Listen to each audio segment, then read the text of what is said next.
Du Parti démocratique gabonais, Ali Bongo Ondimba s'est prononcé sur l'état de santé actuel du PDG. 18 milliards net, c'est le montant obtenu par le groupe BGFI Bank au cours de l'exercice 2013. On en parlera dans cette édition d'information. Et puis, fin du synode régional de l'église évangélique du Gabon.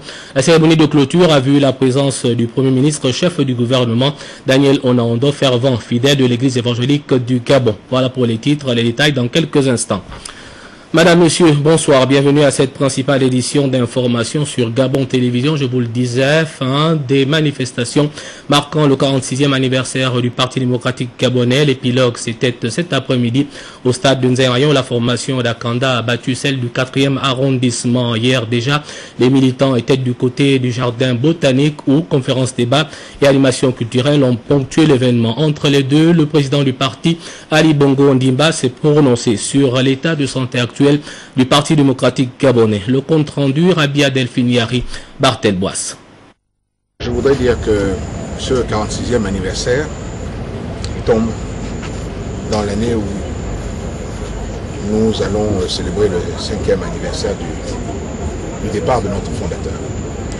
Donc en même temps, joie pour d'être ensemble, toujours, joie pour ce que le chemin parcouru, et un petit moment de nostalgie, car pendant pas mal d'années, il a été là, à la barre. Et son souvenir est plus présent que jamais, son enseignement est là, et nous, PDGistes, nous revendiquons cela. Nous sommes toujours ceux qui avons accompagné hier le président Omar Bongo et qui aujourd'hui vont maintenir ce parti toujours dans sa position. Celle qui est au cœur des préoccupations des Gabonaises et des Gabonais, ce parti qui, lui, a un projet que vous connaissez, un projet que vous pouvez apprécier, un projet que vous pouvez critiquer, mais il a un projet. Un projet qui ne demande qu'à être exécuté pour le bonheur des Gabonais. Cela est d'autant plus urgent que le 46e anniversaire du PDG se célèbre alors que l'on vient de mettre à nu le niveau très alarmant de la pauvreté au Gabon. Déjà, le pacte social énoncé par Ali Bongo Ondimba a reçu l'assentiment des PDGistes. Votre préoccupation, distingué camarade président, que nous partageons pleinement, est la mise en œuvre du plan stratégique Gabon émergent, déclinaison de votre projet de société, l'avenir en confiance. La satisfaction des besoins de la population vous importe et nous importe tous. Le pacte social initié par le président de la République, ainsi que l'élargissement du bénéfice des fonds communs à plus de 20 000 agents de l'État, préside de sa volonté de partage telle qu'il l'a affiché depuis 2009. Les Gabonais doivent apprécier ces efforts à leur juste mesure et le gouvernement les concrétiser. Une adhésion des militants qui ne fait que réconforter le président du Parti démocratique gabonais. Le pacte social, vous savez l'importance que j'attache et je suis très satisfait de voir d'avoir un soutien populaire, à commencer par celui du PDG, car ce qui est sûr, c'est que les choses vont changer et nous allons les changer. Et donc aujourd'hui, le message des militants était de me dire qu'ils sont résolument derrière pour soutenir ce changement, pour soutenir cette lutte que nous voulons contre la précarité et la pauvreté dans notre pays, pour l'éradiquer, ce qui ne va pas être facile, mais c'est encore une fois quelque chose que nous pouvons réussir tous ensemble. Autre fait important à relever en ce 46e anniversaire du PDG, les changements opérés au niveau des instances du parti, ce qui pour Ali Bongo Ondimba devrait apporter un plus dans l'action de cette formation politique. Tous les ans, vous voyez au cours des célébrations que nous avons, des jeunes qui viennent, des militants qui viennent, et surtout, nous avons beaucoup un regain d'activité au niveau des jeunes et toujours maintenu au niveau des femmes, avec des slogans profonds, avec autant de passion toujours pour le développement du pays et surtout des militants qui répondent toujours présents et qui sont là. Et c'est cela qui compte. Ce que nous avons voulu faire, c'est avoir autour de la direction du parti des expériences multiples, certaines plus dynamiques pour donner un petit peu plus de force, tout ça encadré et entouré par la sagesse. La concrétisation des actions en faveur du bien-être des populations incombe au premier chef au gouvernement. Mais il n'en demeure pas moins que chaque militant du parti au pouvoir doit également jouer sa partition et apporter sa pierre à l'édification de notre pays. Ambassadeur du Gabon au Togo avec accréditation au Ghana, son Excellence Aboubakar Minko Missem était du côté de Accra. Là-bas, il était allé présenter ses lettres de créance au président ghanéen. Le compte rendu dans ce reportage de la presse présidentielle. C'est pour redynamiser la coopération sur les plans politiques, économiques et sociaux entre le Gabon et le Ghana que l'ambassadeur gabonais extraordinaire et plénipotentiaire avec juridiction au Togo est allé présenter ses lettres de créance au président ghanéen John Dramani Mahama.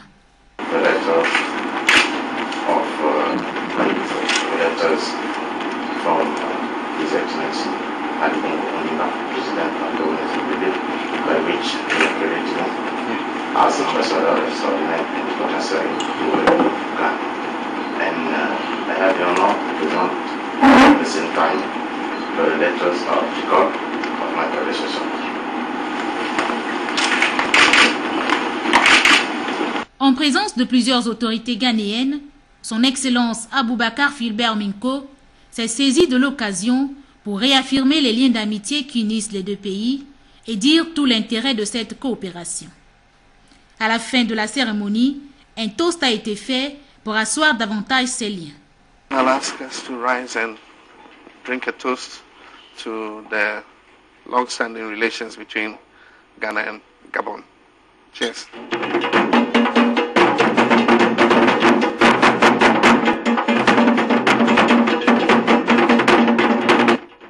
Très satisfait des échanges, son Excellence Aboubakar Philbert Minko a quitté le palais présidentiel ghanéen.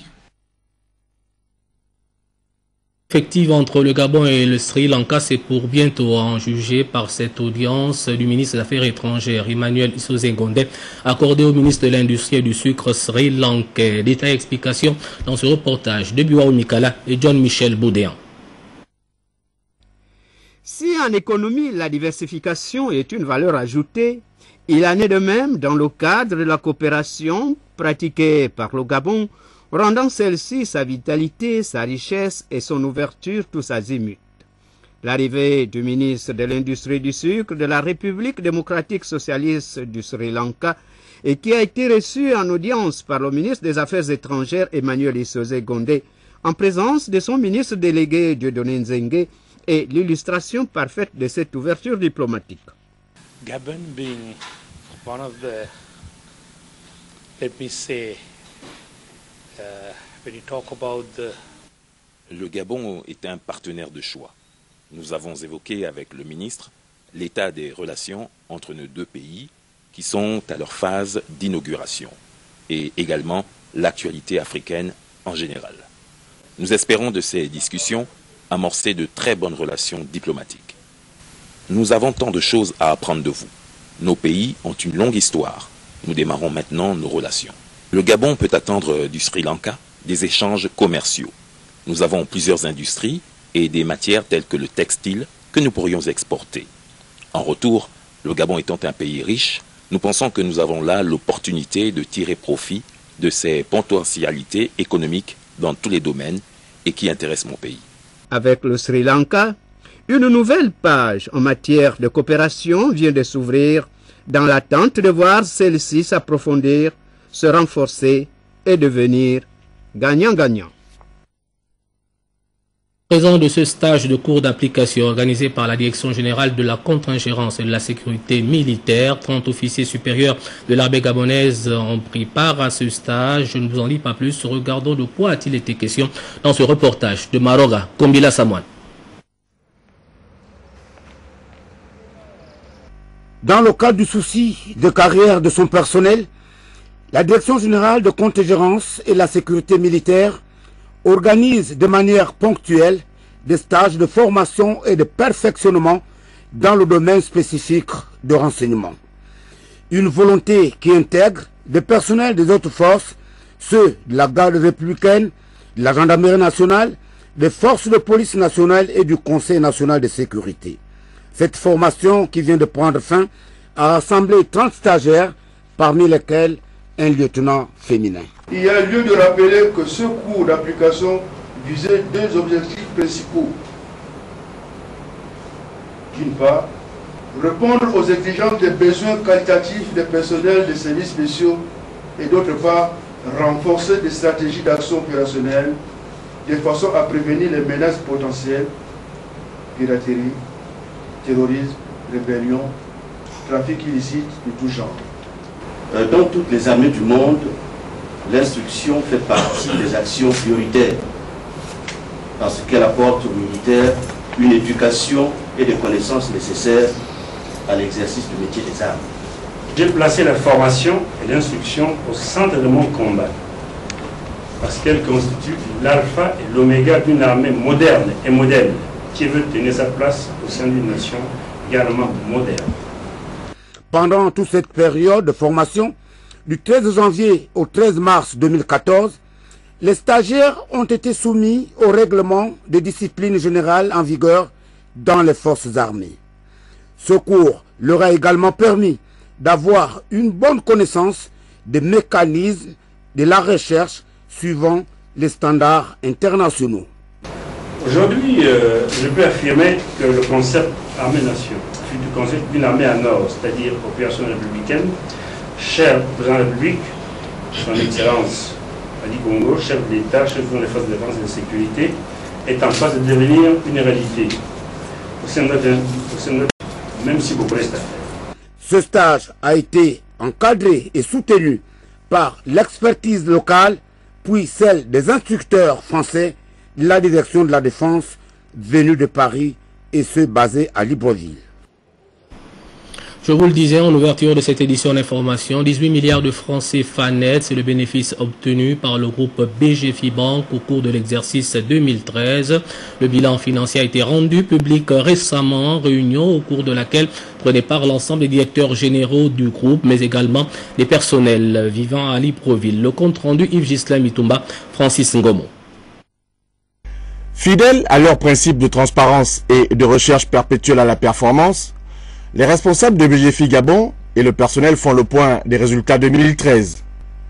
Pour l'administrateur directeur général qui a longuement exposé sur les forces et faiblesses de l'année écoulée, le bilan financier qui s'élève à plus de 18 milliards de francs CFA de bénéfices est plutôt satisfaisant, même si la banque aurait pu faire mieux. L'objet de la rencontre aujourd'hui, c'est traditionnel. Après le conseil d'administration et la validation des chiffres par notre conseil, on le présente aux membres du personnel qui ont permis la réalisation de ces chiffres-là. Nous avons connu une année 2013 que l'on peut qualifier de chahutée et le résultat donc est plus que satisfaisant même, je pourrais dire, parce qu'il était inattendu dans le contexte dans lequel on a pu le réaliser. Dans la salle, on a fait plus de 18 milliards de chiffres de résultats nets. Face à la forte concurrence du marché, les bons points de la banque passent aussi par l'amélioration des conditions de travail et l'appropriation de l'esprit du groupe. On va repartir sur des sensibilisations, on va revoir nos mécanismes de contrôle d'activité, de répartition des tâches, d'organisation de travail pour pouvoir accompagner les collaborateurs, les former aussi, les coacher au quotidien et développer l'employabilité interne et s'assurer que les personnes sont à leur place par rapport à leurs compétences. Présent à Libreville, Ovendo, Port-Gentil, Mwanda et Oyem, BGFI Bank Gabon compte à ce jour 12 agences. Le groupe demeure le leader sur le marché gabonais avec 50% des parts en emploi et en ressources. Une cérémonie de remise de prix de la citoyenneté aux plus méritants a mis fin à cette rencontre qui a suscité enthousiasme et motivation auprès du personnel. Résultat du groupe BGFI qui fait déjà l'eau du côté du groupe Ecobank. Ecobank des hameaux en pleine expansion en jugé par l'inauguration en semaine du côté de Franceville d'une nouvelle agence. C'est au quartier Potos, une cérémonie qui a vu la présence du gouverneur de la province du Haut-Ogooué, Bertrand Mundunga. Le compte rendu Victor Mundunga, Marie-Jo Moussaoundio. Le commerce international représente en ce 21e siècle une part croissante dans les échanges. Au nombre des outils de plus en plus figurent les produits bancaires et financiers. Implanté au Gabon depuis 5 ans, Ecobank a déployé un réseau de 6 agences à Libreville, 3 agences à Port-Gentil.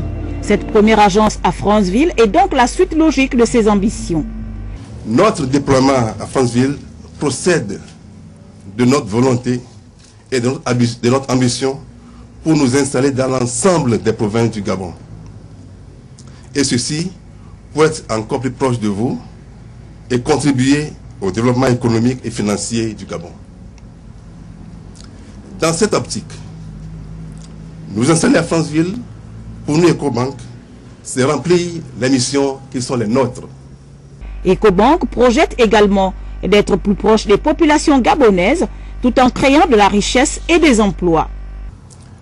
Nous avons l'agence bancaire qui compte 6 caisses, un espace pour nos clients VIP, un hall pouvant accueillir 50 places assises et 2 distributeurs automatiques de billets. Je voudrais vous assurer de notre engagement à œuvrer au quotidien pour améliorer nos prestations et cultiver l'excellence. Créé en 1988 par des Africains et pour des Africains, c'est en 2009 que Ecobank s'est installé au Gabon dans son plan ambitieux d'expansion africaine. Les ambitions du groupe Ecobank sont à la mesure du potentiel dont regorge le pays en général et la province du Haut-Ogooué en particulier. En décidant de l'implantation de sa 10e agence dans la commune de Franceville, la Banque panafricaine réaffirme non seulement son afro-optimisme, mais aussi et surtout son ancrage au paysage économique gabonais. Après Libreville et Port-Gentil, c'est autour de cette ville importante, de par sa situation géographique, stratégique et son activité économique, non moins proéminente, de figurer à notre palmarès. L'objectif premier d'Ecobank est de relever le défi lancé par le Gabon en contribuant à faire de notre pays un pays qui se développe. Cela passe nécessairement par la multiplication d'un réseau bancaire fiable avec un accès pour toutes les populations à des produits bancaires de classe mondiale et par l'accès au financement tant pour les particuliers que pour les entreprises. Un invité dans ce journal, on va parler d'une rencontre d'affaires entre le Gabon et l'île Maurice. Nous recevons M. Mba Ondo. Il est conseiller directeur général de l'APIEX, l'agence de promotion des investissements extérieurs. M. Mba Ondo, bonsoir. Rencontre homme d'affaires, sûrement, Gabon, île Maurice, en français facile. De quoi s'agit-il exactement? Merci M. Moussanzengi. Effectivement, l'agence de promotion des investissements et des exportations APEX organise des rencontres d'affaires du lundi 17 mars au mardi 18 mars. Ces rencontres porteront essentiellement sur des échanges et la possibilité qui sera donnée au secteur privé mauricien et gabonais d'échanger et de nouer des partenariats. Il convient de préciser que ces rencontres sont organisées en partenariat avec l'agence homologue mauricienne, la BOI. Cette opportunité qui est offerte au secteur privé gabonais et mauricien est en fait fondée sur le dernier voyage que le chef de l'État, Ali Bongo Ondimba, a effectué en île Maurice. Je vais donner des détails relatifs pour pouvoir situer réellement l'enjeu de ces rencontres d'affaires. Allez-y. En effet, la visite du chef de l'État à Maurice du 15 au 28 octobre 2013 a été ponctuée par la signature d'un certain nombre d'importants accords dans le domaine diplomatique, l'agro-industrie et du tourisme. À cette occasion, son Excellence Ali Bongo Ondimba a participé à un forum d'affaires organisé cette fois-ci par notre homologue mauricien, la BOI, mais en partenariat avec la PIEX. C'est d'ailleurs au cours de ce forum que le chef de l'État gabonais a jeté les bases d'une plateforme d'échange qui se matérialise aujourd'hui par la mise en œuvre de ces rencontres d'affaires qui auront lieu à Gabon Mining du 17 au 18 mars, comme je le disais tantôt. Alors, demain déjà, comment on va s'articuler la rencontre de demain? La rencontre de demain ne s'articulera de la manière la plus simple possible. Le lundi 17 mars sera marqué à partir de 8h30 par l'ouverture officielle de ces assises qui se fera par l'intervention du vice-premier ministre Xavier Duval, ministre des Finances et de l'économie de l'île Maurice, suivi l'intervention de M. Akaramba, ministre de l'économie et de la prospective du Gabon. Ensuite, viendront les sessions thématiques qui porteront entre autres sur l'environnement des affaires, la stratégie nationale d'industrialisation, l'accompagnement des entreprises étrangères. Dans l'après-midi du lundi, les B2B et les B2G permettront aux opérateurs économiques de discuter et de prolonger leurs échanges qui ont eu lieu dans la matinée. Ces B2B et B2G se prolongeront le mardi 18, de manière à ce que les uns et les autres puissent effectivement prolonger leurs discussions et aboutir à des partenariats ou à des perspectives prometteuses pour leurs affaires. C'est pour ces raisons que j'invite les entreprises désireuses de nouer des partenariats avec le secteur privé mauricien à venir massivement assister à ces rencontres d'affaires organisées par l'APEX et son homologue mauricien. Je vous remercie. Merci, voilà, c'était M. Mbaondo qui est venu nous parler de cette rencontre d'affaires Gabon-Île Maurice, rencontre qui va se tenir donc à partir de demain sur Libreville. Vous restez avec nous, vous parlez à présent du renforcement de la culture, de l'assurance en vue de protéger les investissements et les citoyens, c'est ce qui ressort de la conférence de presse que vient d'organiser la conférence interafricaine des marchés d'assurance CIMA à l'occasion de la présentation de son bilan annuel. Le reportage est signé Eric Nzengi Mbadinga. De ce bilan, il ressort que le chiffre d'affaires total non-vie et vie dans la zone CIMA est passé de 246,30 milliards de francs CFA en 1996 à 810 milliards de francs CFA en 2012, soit une augmentation de 228,88%. Le marché gabonais occupe le 3e rang dans la zone CIMA, après la Côte d'Ivoire et le Cameroun. Chaque année, les compagnies d'assurance transmettent leur rapport d'activité à la CIMA dans les 30 jours qui suivent la réunion de leur assemblée générale, et au plus tard le 1er août, d'après l'article 425 du Code des assurances. Mais il existe toujours un décalage au niveau de la publication des rapports annuels.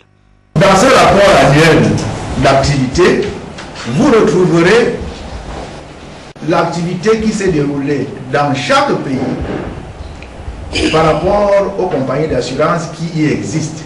Cette activité, globalement, il s'agit de présenter le chiffre d'affaires annuel de chaque pays.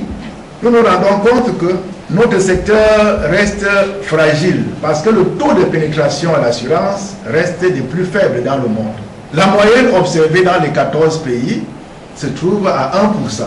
1%, c'est vraiment, ça signifie qu'en réalité, l'assurance reste dans ses fonds baptismaux. Au titre des perspectives, après 20 ans, la CIMA s'impose d'accroître le taux de pénétration de l'assurance dans les pays membres et de relever la masse des personnes assurables.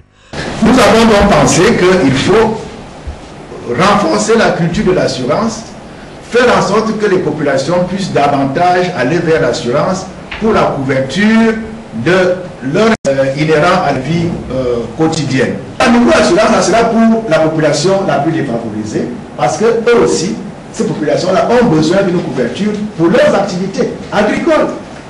Et on va avoir une année où on n'arrive plus à retrouver le rendement qu'on avait du fait des pluies, du fait des éléphants, du fait de la sécheresse, du fait de d'autres intempéries.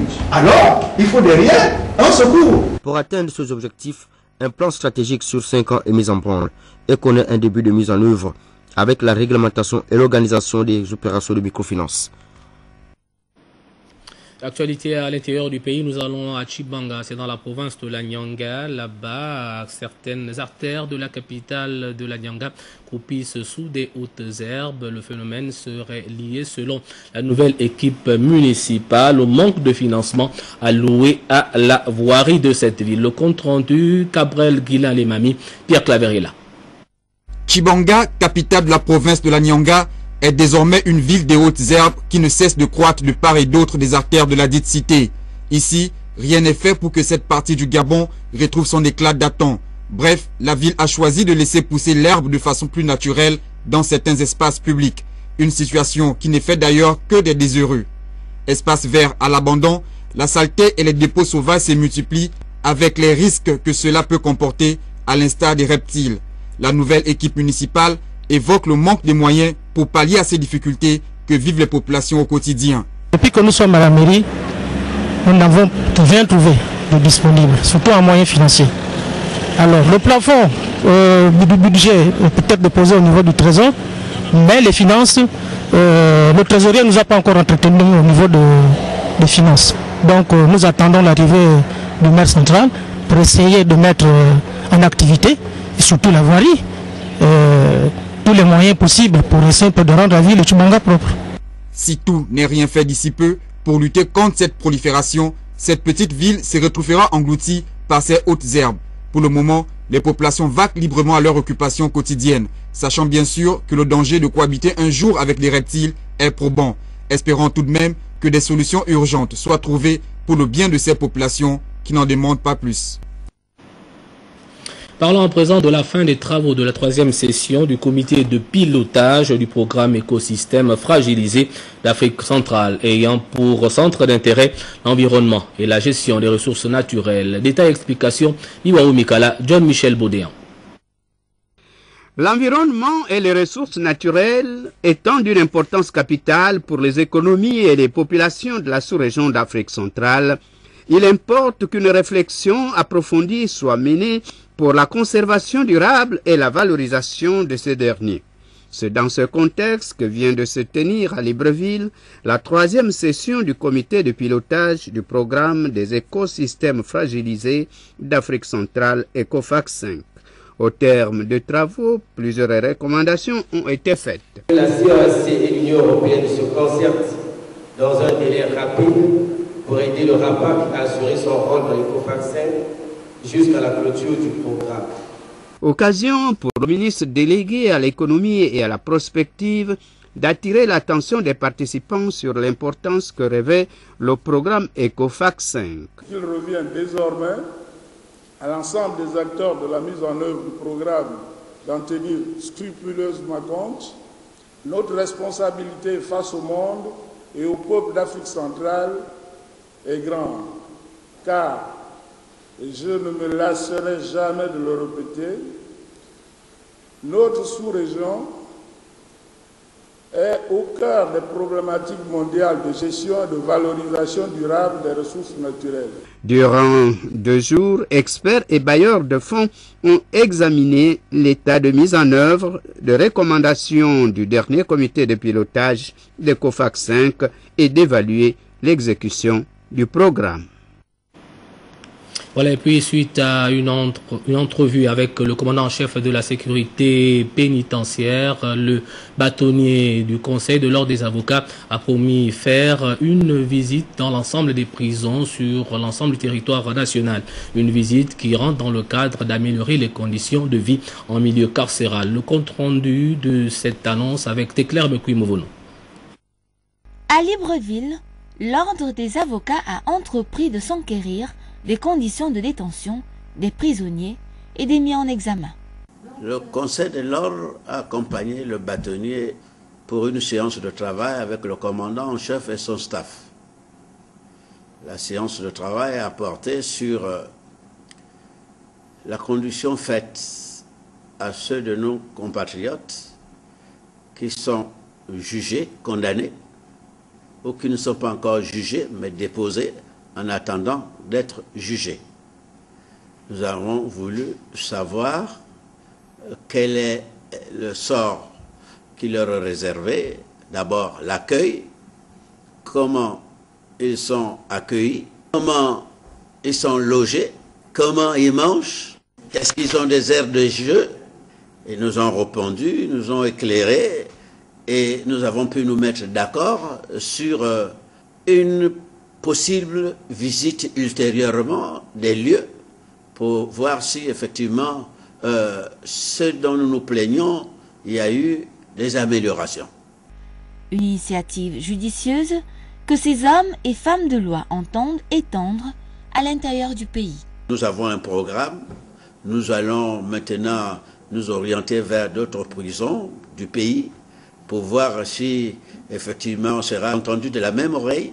On le souhaiterait qu'on soit entendu de la même oreille. Le ton est donné par le barreau de Libreville. Ces hommes et femmes de loi entendent tout mettre en œuvre pour le respect des droits des hommes, des femmes, des jeunes se trouvant en milieu carcéral à Libreville comme à l'intérieur du pays. Activité syndicale, on parle de la nouvelle prime dénommée prime d'incitation à la performance, remplacement des fonds communs et primes diverses. C'est un sujet d'actualité au sein des forces ouvrières du secteur public. La répartition des ministères et la grille de répartition de la dite prime fait objet de débat. Jean-Raoul Mbadinga. Réunis au siège de la COSINAP, 10 syndicats et non les moindres observent pour le déplorer l'apparition pléthorique des grilles aux allures contradictoires pouvant mettre à mal l'autorité gouvernementale. S'il est démontré que l'actuelle grille en circulation est la bonne, comme tout porte à le croire, les organisations syndicales susmentionnées se permettent d'interpeller le gouvernement sous réserve d'un démenti afin d'appliquer le principe de l'équité et de l'égalité de droit tel que voulu par le chef de l'État. Ce principe voudrait que les agents d'une même catégorie bénéficiaient de la même prime et au même taux de paiement sans distinction de leur ministère. Or, en tenant pour vrai les instructions édictées dans la fameuse note circulaire citée plus haut, il est à craindre que l'application préconisée s'éloigne non seulement du principe de l'équité, mais aussi du statut général de la fonction publique qui prescrit un même système de rémunération pour les agents d'une même catégorie, quel que soit leur ministère de déploiement. Les organisations syndicales du secteur public s'interrogeraient quant à la répartition envisagée de la prime d'incitation à la performance, au risque de ne créer de nouvelles disparités, source de frustration et de démotivation qui ne restent pas sans conséquences pour notre pays déterminé à atteindre l'émergence d'ici 2025. Eu égard à ce qui précède, les organisations syndicales du secteur public rappellent le sacro-saint principe du droit du travail, je cite, « à travail égal, salaire égal ». En définitive, les organisations des syndicats demandent au gouvernement de procéder à une harmonisation de fond en comble en suivant le modèle de l'indemnité de logement dont la correction apportée par le chef de l'État ne souffre d'aucune contestation. Débuté le 12 mars 2014, le synode régional pour le renouvellement de mandat a pris fin finalement ce dimanche à l'église Akébé-Bellevue. Parmi les fervents fidèles de l'église évangélique du Gabon figurait le premier ministre chef du gouvernement Daniel Ondando. Blandine Joël Adamvé, reportage.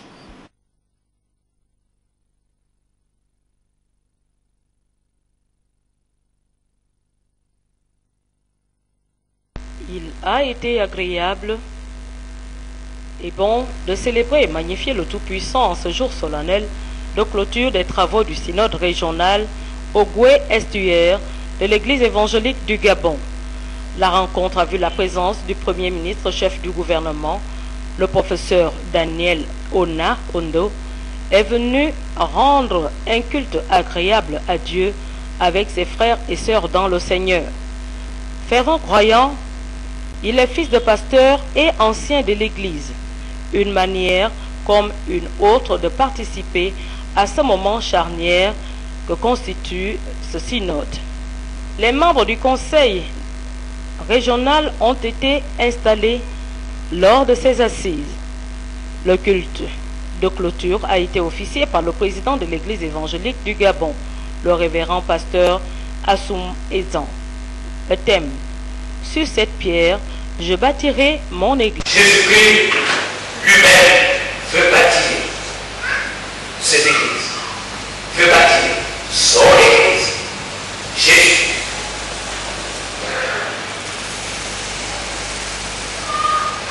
Nous sommes là à 6 années de vie.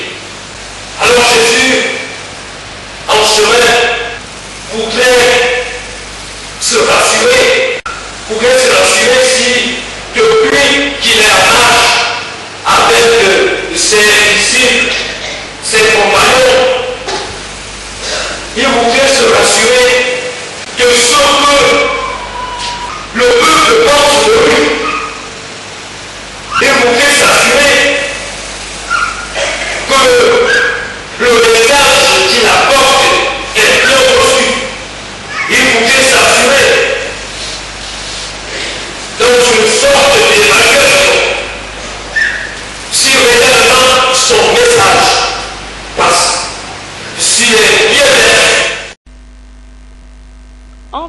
exhortation, de Sainte Seine, bénédiction. L'heure était aux retrouvailles joyeuses en Jésus le Christ. Dans les tout prochains jours, il va s'agir d'élire le futur président de l'Église évangélique du Gabon. Dieu soit loué. Parlons en présent de Ted Wilson. Vous ne le connaissez peut-être pas, c'est le président de la Fédération des Églises adventistes du 7e jour qui est en tournée mondiale. Il était récemment dans notre pays où il a promis faire de l'Église adventiste du 7e jour un partenaire au développement. Yolande Ekwara, Marie-Lise Mungue, Le Point.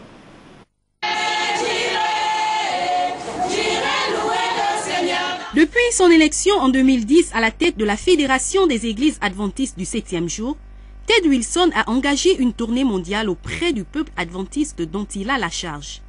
Après le Nigeria où il a pris part au centenaire de l'Église, aussitôt arrivé au Gabon, Ted Wilson s'est rendu au siège de l'Église adventiste avec un message d'espoir pour le peuple gabonais. J'ai présenté le grand message de le livre Romains, chapitre 5, qui concerne le grand sacrifice de Jésus-Christ pour chacun de nous. Et puis, nous avons une relation spéciale. Et cette relation nous donne la puissance de proclamer aux autres la vie extraordinaire avec notre relation avec Christ. Alors, c'est notre choix de proclamer la bonne nouvelle, et pas simplement la bonne nouvelle comme quelque chose d'intellectuel, mais quelque chose vraiment pratique. L'Église adventiste du 7e jour veut être un partenaire au développement, en étant plus près des populations par la création des différentes structures participant au développement de la nation. Nous avons, sur l'étendue du territoire, 22 églises construites, un centre de santé qui désengorge la population.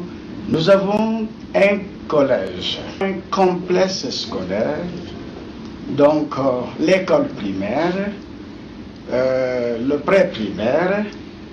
Nous avons aussi une station radio qui émet sur le 98.fm. Au cours de son séjour en terre gabonaise, le président de la Fédération des Églises adventistes a eu des entretiens avec le Premier ministre et le ministre de la Santé. Nous en avons donc parlé avec le ministre de la Santé pour voir dans quelle mesure on peut nous trouver du terrain pour avoir un centre un peu plus grand et pourquoi pas ailleurs. Vous comprenez un peu. C'est la même chose que nous avons discuté avec le Premier ministre par rapport à l'éducation, parce que nous avons une ONG, notre ONG aux États-Unis qui est disposée de venir construire dans nos différents pays des écoles. Un séjour qui a permis à l'Église adventiste du Gabon de revisiter ses rapports avec les autorités et participer ainsi efficacement au développement du pays. Une note de culture dans ce journal avec la clôture de cette caravane littéraire à l'Institut français. Caravane littéraire marquée par la remise du prix de la 5e édition du prix Nyonda Makita. J'y arrive. Nyonda Makita, donc décerné aux lycéens gabonais. Le compte rendu Charlène Nourampira, Félix Modibangoy. À l'auditorium de l'Institut français de Libreville, écrivains, élèves et autres adeptes de la littérature attendent le verdict de la 5e édition du prix Nyonda des lycéens. Au terme d'une caravane littéraire et pédagogique lancée le 25 janvier 2013, qui consistait à donner la possibilité aux lycéens et collégiens de choisir l'histoire de l'œuvre qui a touché leur sensibilité, c'est le roman féminin interdit d'Honorine Gou qui a été plébiscité sur les 10 œuvres littéraires gabonaises présentées aux élèves. Alors il s'agissait d'une caravane littéraire et pédagogique.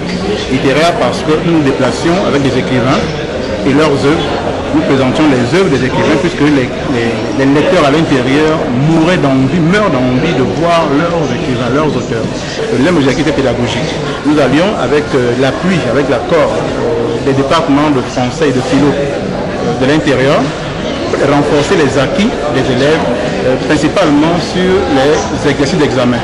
BPC et baccalauréat en français et en philosophie. La caravane littéraire et pédagogique, c'est un peu plus d'1 millier d'élèves de lycées et collèges qui ont bénéficié d'échanges fructueux avec une dizaine d'écrivains gabonais déployés à l'intérieur du pays.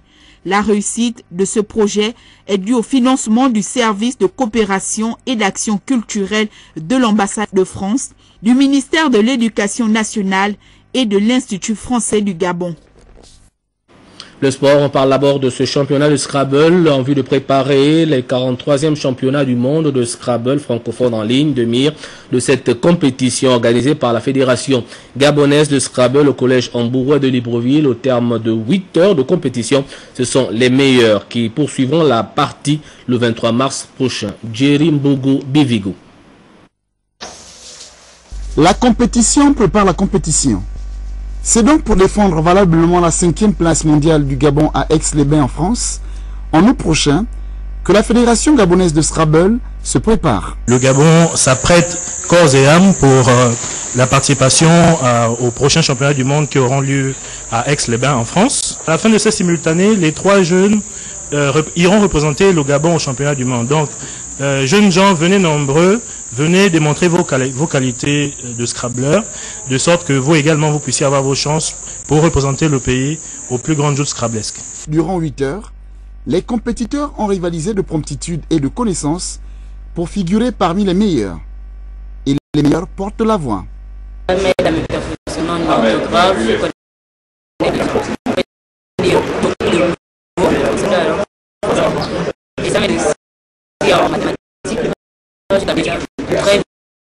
J'ai voyagé il y a 2 ans en France pour participer au mondial pour représenter la catégorie des jeunes. Mon sentiment est mitigé.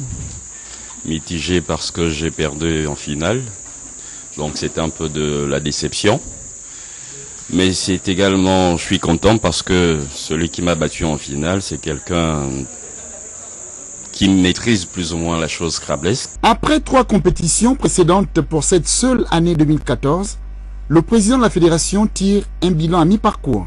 Cette compétition de classique qui a opposé pratiquement 25 joueurs, donc c'est un sentiment de satisfaction et nous aimerions qu'il y ait plus de pratiques, plus de joueurs qui s'adonnent. Rendez-vous cette fin du mois pour la phase finale du championnat national de Scrabble qui va naturellement regorger la pratique du classique, du duplicate et de la mort subite. Signalant que c'est grâce au logiciel de gestion de parties duplicate conçu spécialement que ce jeu se fait, gageant que les Scrabble gabonais retenus seront à la hauteur. Pour la fin, on va parler des journées sportives du groupe Hogar avec la 3e édition de la journée sportive du groupe. Elle s'est donc déroulée du côté du stade de Nzengayong, journée qui démontrait une nouvelle fois la cohésion des agents et la bonne santé du groupe Hogar. Le compte rendu de Jean-Raoul Mbadinga ou Mbadinga. Le comité d'organisation de ces journées sportives Hogarville 2014 a mis les petits plats dans les grands pour que celles-ci connaissent le même engouement, le même succès que les 2 précédentes éditions. Objectif. On a retenu un thème, santé et sport, qui voudrait dire un esprit sain dans un corps sain. On a notre 3e édition aujourd'hui, à l'initiative de l'organisation générale d'Hogar. Nous sommes leaders depuis une 20aine d'années et à Hogar, on a un esprit de famille. L'esprit de famille que nous avons à Hogar, parfois peut nous amener à avoir des stress. Nous faisons de bons résultats depuis un certain temps. Il y a que des recommandations ou des directives peuvent ressembler aux ordres. Et finalement, les rapports entre les collaborateurs, entre les directeurs, peuvent être source de tension, source de pression. Et nous voulons donc détendre l'atmosphère en créant des journées spéciales, une fois l'année, des journées sportives comme celle d'aujourd'hui, pour améliorer les rapports entre collaborateurs, entre directeurs, entre collègues. Marche, hommes et dames, lancer de poids, tir à la corde, hommes et dames, songo, hommes, football dans un match opposant le groupe Hogar à l'Assemblée nationale qui s'est achevé sur le score de 4 buts partout. Cette journée aura amené à bien de constats la tenue de cette structure sportive par l'agence qui ne souffre d'aucune contestation, la qualité des liens qui unissent les agents qui font de ce groupe au Gard un projet commun d'avenir, la bonne marche du groupe et les moyens brassés pour cette manifestation. Chez les dames, il y a eu des records qui ont été battus. Vitila Nkama, qui a, pour sa première participation, a pratiquement raflé 3 médailles d'or, c'est-à-dire qu'en vitesse, en marche, c'est elle qui a pratiquement tout raflé.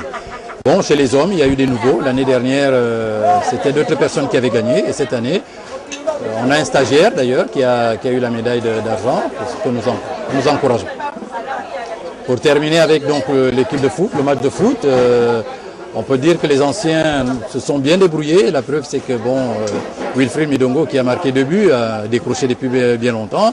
Et aujourd'hui, on est satisfait qu'il ait remis les crampons et est revenu sur le terrain. Et il y a eu de très bons restes. La journée s'est achevée par un repas sous une forte pluie que les agents n'ont pas hésité à percevoir comme un signe de bénédiction. Voilà, Jean-Raoul ne me démentira pas, le sport c'est la santé. Puis une virgule avant la fin, suite à la foudre qui s'est abattue sur le poste source de Kingele, la SEG informe sa clientèle que la coupure électrique survenue cette nuit à 22h54 résulte de la foudre qui s'est abattue sur le poste source de Kingele. Cet incident qui a causé des dégâts sur les lignes haute tension du réseau électrique de Libreville a privé la SEG de tous ses moyens thermiques en service. Aussitôt informés, les équipes de la SEG se sont mobilisées pour remettre progressivement en ville de Libreville dans la nuit. La SEG présente ses excuses pour ce désagrément et remercie son aimable clientèle pour sa bonne compréhension tout en promettant d'être correcte prochainement. Voilà, Emmanuel Bekoui, le réalisateur, me fait dire c'est la fin du journal. Merci de l'avoir regardé. Je vous dis à très bientôt, Inch'Allah.